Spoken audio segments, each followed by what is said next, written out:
আজ রবিবারে আবার আমি রান্না বান্না নিয়ে চলে এসেছি বন্ধুরা। প্লিজ তোমরা সবাই দেখো এবং সাপোর্ট করো।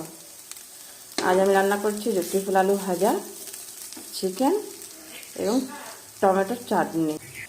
চিকেনের জন্য আমার লাগছে পেঁয়াজ, আদা রসুন বাটা আর টমেটো কাঁচা লঙ্কা পেস্ট, আর লাগছে আমার চিকেন। ফোড়ন দিলাম তেজপাতা, শুকনো লঙ্কা, লবঙ্গ, দারচিনি আর ছোটো এলাচ, যেটা ফোড়ন দিচ্ছি। দিয়ে পরে পেঁয়াজ দেব। আমি আলুটা প্রথমে ভেজে নিয়েছি, নিয়ে আর রান্নাটা করছি। পেঁয়াজটা দেবো, পেঁয়াজটা দিয়ে একটু ভাজতে হবে, একটু লাল লাল করে ভাজতে হবে। পেঁয়াজটা প্রায় ভাজা হয়ে গেছে। এরপর আমি আদা রসুনের পেস্টটা দিয়ে দেব।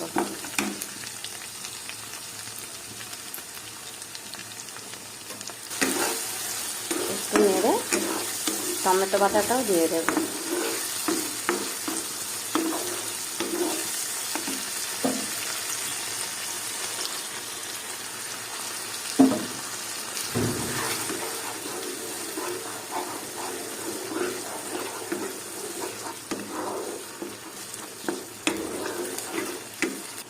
একটু নেড়ে এখানে একটু হলুদ গুঁড়ো আর একটু লঙ্কা গুঁড়ো দিয়ে এটাকে বেশ করে কষিয়ে নেব।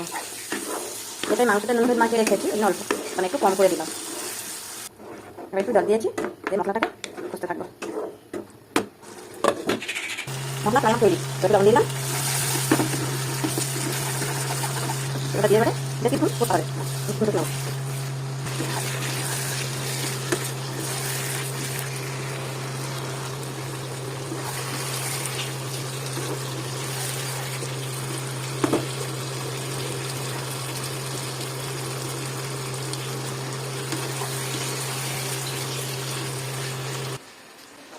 ও পাপা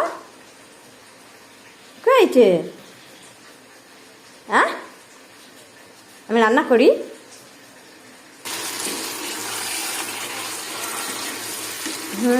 তুমি চুপ করে থাকো।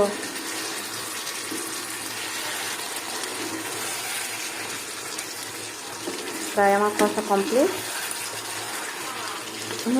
ঠিক আছে, তুমি বসো। এই তো,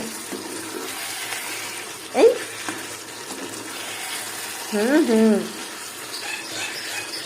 হ্যাঁ, রান্না করে তো যাবো পাপা।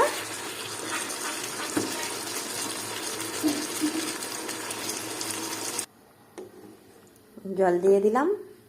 এবারে প্রায় 1.25 ঘন্টা মতন আমি সিদ্ধ করবো। আজকে কুকারে দেব না। হ্যাঁ, হরে কৃষ্ণ। কারণ এটা তো কালবাট, একটু সিদ্ধ হতে দেরি হয়।